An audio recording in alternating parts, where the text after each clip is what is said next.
Hello po mga ka-Jesnabs, welcome back po sa ating channel. Update po tayo sa release ng mga benefits sa DepEd at saka sa teachers. Unahin natin itong Nueva Ecija University of Science and Technology. Meron na po silang Performance-Based Bonus 2023 amounting 1,159,140 pesos. Congratulations po para dyan sa mga taga Nueva Ecija University of Science and Technology. Share ko po itong update sa PBB sa DepEd. Andyan na po yung mga regions na meron ng submitted na Form 1. Tingnan po natin.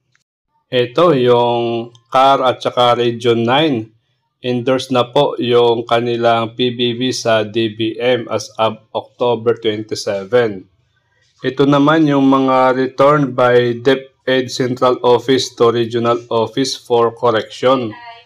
Itong Region 4-A, Region 5, Region 6, Region 7, Region 10, Region 12, Region 13. So, naibalik po sa kanila. More likely, may mga names na hindi naisama or naisama sa listahan ng bibigyan ng PBB. Or yung mga sweldo ay baka mali, Mali yung nailagay na salary, kaya ganun po. Ito naman yung nire-review ng DepEd Central Office, yung NCR, Region 4-B at saka Region 1. Bakit wala dyan yung inyong region? So, more likely ay hindi pa po sila nagsumite, Sa rehiyon namin ay may mga division na hindi pa nakakumpleto itong Form 1 at hindi pa nagsubmit sa aming regional office. At yung iba nagsubmit sa regional office pero ibinalik din ng region sa kanilang SDO for corrections. So, ganon. Ganun po ang nangyayari sa iba. Meron ding benefits na dumating itong para sa aral program. May dumating na pong pera para dito. Ito pong aral program ay meron pong mga monetary na kailangan. Yung sa mga gamit sa pag-tutor, yung mga learning materials.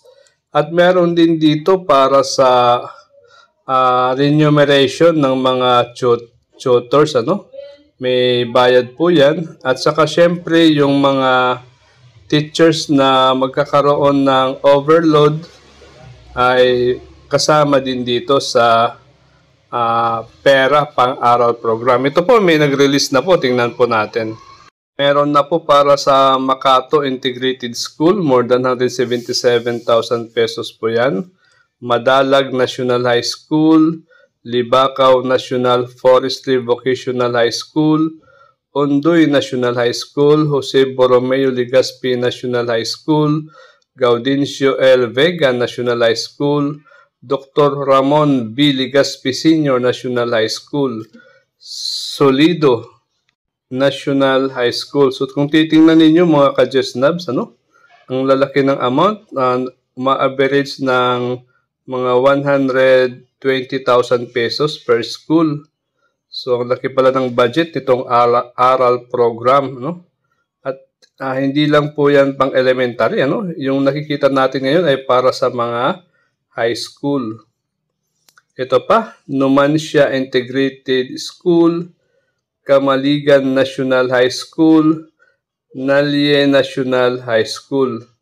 Alam nyo po ba itong aral program? Nako, nakita ko yung mga module. Talagang pang grade 1 siguro. Pang grade 1 na makabasa yung mga bata. Kasi aral reading ngayon ang ini-implement.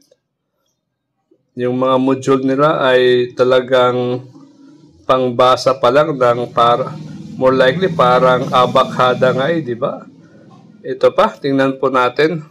Kasama pa dito ang Aguinaldo Repedad Senior Integrated School.